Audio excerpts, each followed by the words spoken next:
The first Africans arrived in Virginia in late August 1619. 60 men and women had been captured in South Central Africa and were on a Portuguese ship bound for Mexico when it was attacked by two pirate ships, the White Lion, whose home port was England, and the Treasurer, whose home port was Jamestown. They were attacking Portuguese and Spanish ships of their gold and silver. So they were a pirate ship who, on this occasion, accidentally attacked a ship carrying Africans. They took the Africans, some went on the Treasurer, some on the White Lion.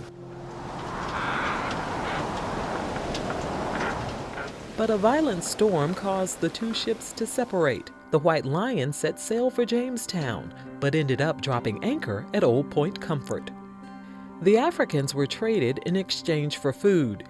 It's uncertain whether they were traded as slaves or as indentured servants. The majority were dispersed among the colonies. Two of them stayed at Point Comfort and became servants in the home of Captain William Tucker. And Antonio and Isabella is the couple that gave birth to the first African child born in America who became William Tucker.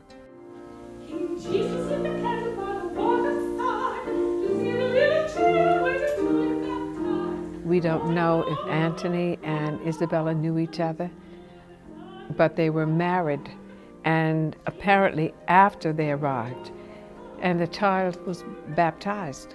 But even Christian slaves who were baptized could not escape the laws that were being formulated to hold them in a state of servitude forever. The need for African and free labor existed in such a great demand that they had to create a system to perpetuate this. They did it through legislation over time to prevent people of African descent from ever acquiring freedom.